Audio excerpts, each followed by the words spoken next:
Bonjour à tous, donc je vais essayer de vous présenter un petit peu ma ferme.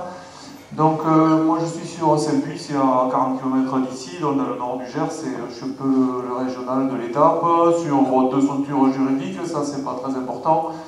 Les productions végétales en fait, eh bien, effectivement il y en a un certain nombre, je suis plutôt sur une 10-12 espèces en général en fait. Et peut-être une des particularités, c'est qu'elles elles sont pas fixes du tout, et je m'adapte vraiment en fonction des années, des sols et de l'enherbement. C'est-à-dire, des années j'aurai du petit épeautre, d'autres fois j'aurai du grand épeautre à la place, d'autres fois ça sera du blé, en fait, et c'est vraiment le choix un petit peu au dernier moment de ce qui se passe sur la parcelle, il va me dire ce que j'y fais, quoi. C'est un petit peu une adaptation, quoi. Moyenne humaine 2 UTH, voilà, avec du salarié, et alors après, sur les implantations des cultures, effectivement, ça fait un petit moment que je suis agriculteur, en bio depuis 98, en fait, installation en bio en 98, donc ça fait presque 20 ans maintenant. Et c'est vrai que j'ai rapidement, j'ai été tout de suite en bio, et je me suis rapidement rendu compte des problématiques d'érosion. Ça va un peu plus loin, c'est-à-dire la première année que je me suis installé, en fait, les images de Sarah m'ont vraiment parlé tout à l'heure, elles m'ont rappelé des choses très désagréables. Et ça a été vraiment un des déclics.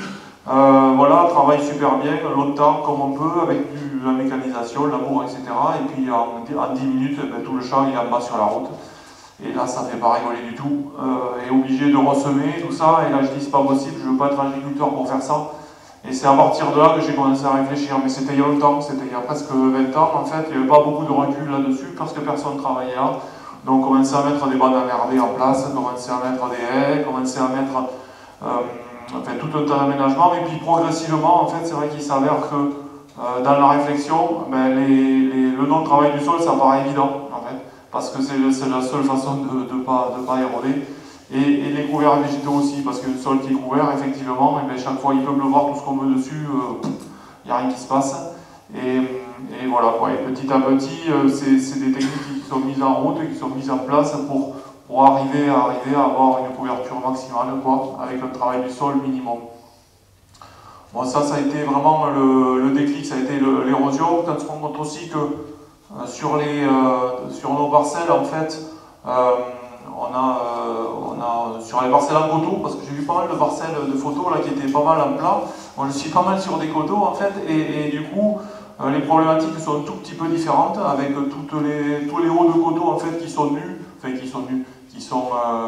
n'y a plus de sol, quoi, ce que je veux dire, il y a vraiment, ils n'ont plus rien à pousse, grosso modo. Moi je sais, j'ai fait un petit peu le calcul il y a l'an dernier ou il y a 2 ans, je sais plus, je m'étais amusé à regarder, s'il n'y avait pas la PAC, il y a au moins 25% de la surface que je ne sèmerais pas, parce que de toute façon, il ne pousse rien, c'est tout simple.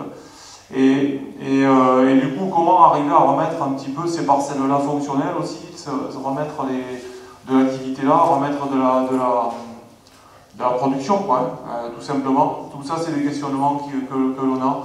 Bon, sur la structure, c'est 210 hectares, grosso modo, plutôt de l'argile-calcaire, des taux de matière organique qui sont faibles.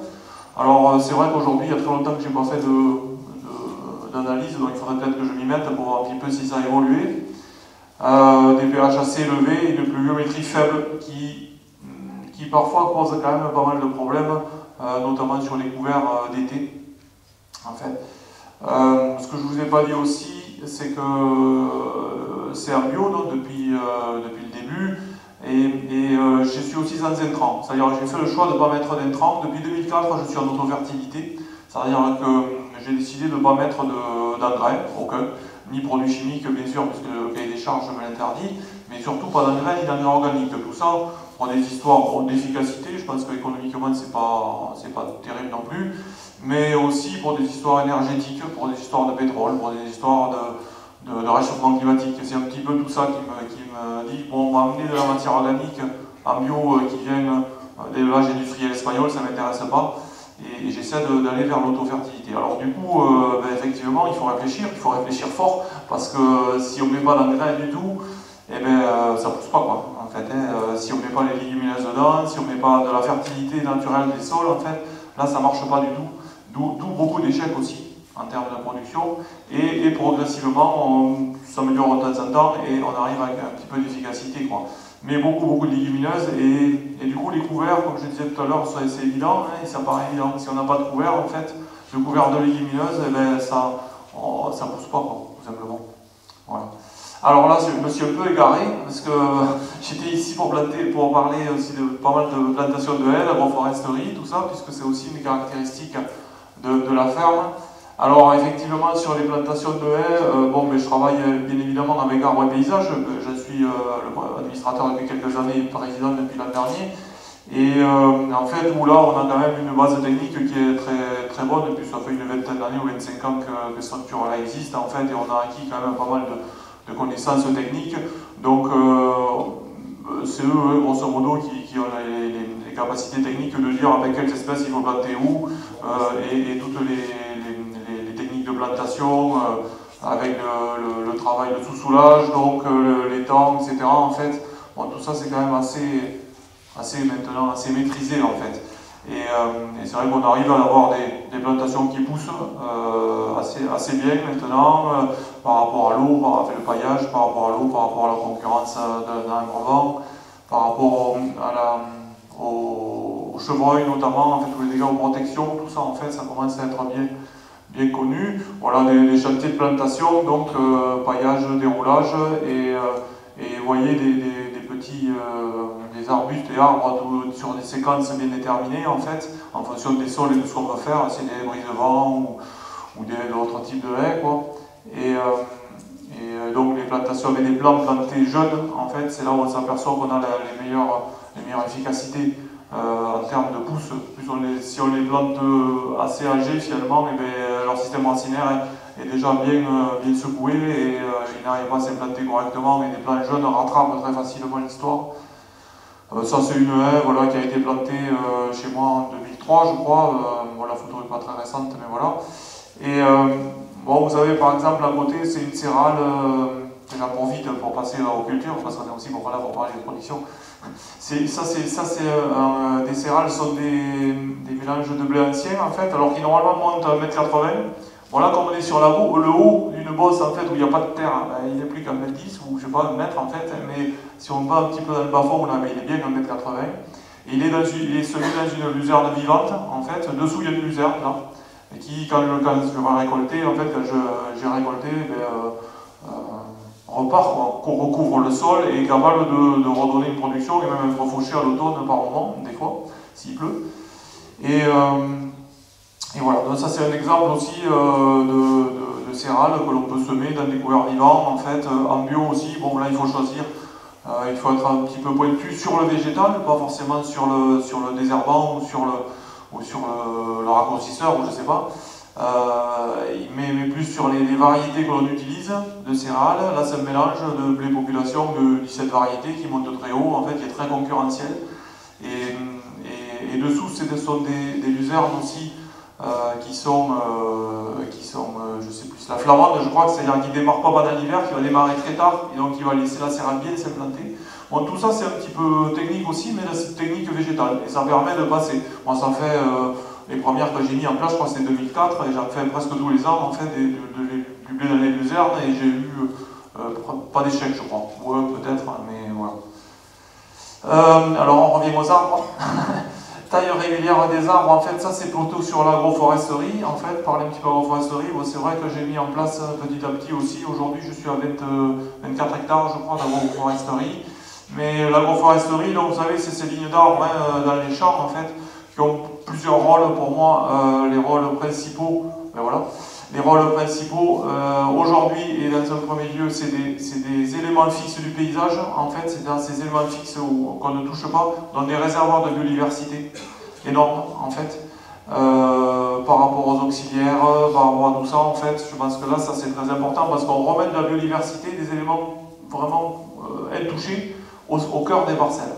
Et pour les pollinisateurs, ça, je pense que c'est très important. Ça a aussi beaucoup d'importance par rapport au carbone, hein, fixation de carbone, par rapport au changement climatique, etc. Par contre, c'est bien une culture. C'est bien une culture dans la culture. C'est des cultures associées. Alors, on n'est pas sur le même niveau de temps, effectivement. Cette parcelle-là a été plantée en 2006. En fait, aujourd'hui, j'ai fini de tailler un peu à la bourre, évidemment, comme souvent, il n'y a pas longtemps, et les arbres les plus hauts, les merisiers, ils doivent être à 8 mètres, 8-9 mètres de haut, et le fût est déjà monté à 5 mètres, en fait. Voilà. Mais c'est vraiment une culture, ce que je voulais dire ici, c'est que c'est vraiment une culture dans la culture. Il faut le voir comme ça. Donc je me suis formé pour la taille, bien évidemment. J'y passe le temps qu'il faut. Je crois que c'est, on avait calculé les copains l'autre jour, 5-6 heures par hectare à peu près. C'est variable au début quand on plante, non, les 2 premières années, il n'y a presque pas besoin. Après, il y a un petit peu de travail, et je pense qu'au bout de 10 ans, il n'y a presque plus de travail, parce qu'en fait, le houppier est à sa hauteur, le fût est monté, en fait, et c'est quasiment fini. Mais il y a quand même une période où il faut un petit peu être attentif, il y a les remplacements, il y a tout ça, en fait, voilà. C'est vraiment une culture dans la culture, avec une valeur ajoutée, je pense, assez rapide, par rapport à la biodiversité, par rapport à la gestion de l'eau, on en a parlé avec Conrad tout à l'heure aussi. Je crois beaucoup à l'effet climatique de tout ça. En fait, quand il y a des gros à-coups de température à 45 degrés, à l'ombre on est toujours mieux. Pour prendre l'apéritif, l'été on se met à l'ombre, on ne se met jamais en plein soleil. Et je pense que là c'est pareil, on a une gestion de l'humidité en fait, qui n'a rien à voir. Et c'est pour ça aussi que je trouve que c'est important et que les phénomènes, les bénéfices sont assez rapides finalement. Même si monétairement ça sera dans 20 ans encore ou dans 30 peut-être. Bon, c'est mes enfants, mais mes parents la retraite, enfin la maison de retraite, je veux dire. Alors les acquis techniques, je vais aller assez vite. Alors tout ça, ça a été fait, effectivement, tous les témoignages qu'il y a eu avant ont été bien meilleurs que moi là-dessus. Il faut bien sûr s'améliorer encore sur les variétés, sur tout ça en fait, mais ça maintenant c'est vrai que c'est systématique. Le couvert végétal, il y est bien, en fait il y sera quoi. Problème par contre sur je sais pas si c'est marqué là, ouais, voilà. Ça c'est une photo de couvert végétal par exemple. Moi j'aime bien les couverts végétaux très diversifiés, je mets 8 espèces, enfin, entre 6 et 10 on va dire espèces de couverts, c'est en fonction de ce que je trouve. Parce que si je m'aperçois qu'en fait en fonction des parcelles culturales en fait, il y a des espèces à l'intérieur du couvert qui vont s'exprimer plus que d'autres. Et là, je pense vraiment que le sol, il a besoin de... c'est un peu les plantes qui vont se développer, qui vont le régénérer de la façon dont la parcelle a besoin. Moi, je ne sais pas si je m'exprime bien. Par exemple, s'il y a besoin de phosphore dans un sol, effectivement, les crucifères prennent le dessus. S'il y a besoin d'un décompactage en profondeur, ça sera des espèces qui vont avoir des systèmes racinaires très profonds, etc. Je pense qu'on a aussi comme ça... Et du coup, on voit que sur les parcelles, les couverts se mettent au même moment, même jour, même façon, etc. Et bien, il y a des espèces qui dominent par rapport à d'autres. Et moi, je suis assez persuadé que c'est le besoin du sol, en fait, qui est là, qui va réclamer ça. Et c'est plus la plante, elle est là pour réparer, en gros, un problème qu'il y a, ou pas, mais enfin, un petit souci. Et donc, comme ça s'adapte, je pense que... Bon, voilà, c'est pour ça que j'aime bien faire des mélanges. Et puis, c'est beau, quand même.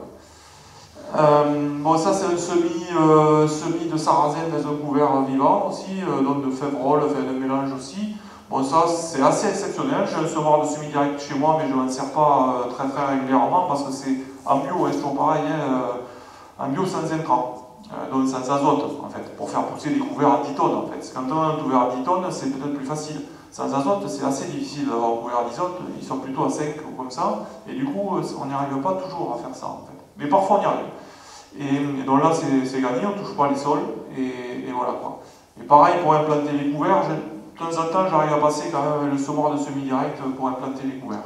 Autrement, c'est en TCS, c'est du travail superficiel du sol. Alors, quelques chiffres, je ne vais peut-être pas m'y étendre dessus, vu que j'ai déjà presque dépassé. Des rendements qui sont assez faibles, il faut bien l'admettre, ça c'est un peu des challenges de demain en fait. En bio, sans intrants depuis presque 20 ans en fait, j'arrive pas à avoir des rendements très élevés. La fertilité, comme je vous avais vu, c'est les couverts essentiellement, c'est les légumineuses, mais peut-être là il y a des leviers d'amélioration. En fait, je passe beaucoup par les cultures associées, par les doubles cultures.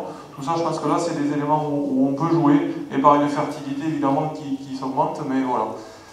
Bon, consommation de gasoil qui est divisée par 3, bilan énergétique qui est multiplié par 8,4 en termes d'équivalent pétrole. Voilà, activité biologique par 2. Hop, amélioration perspective. Alors, les couverts végétaux d'été, j'y arrive pas. Voilà, j'y arrive pas.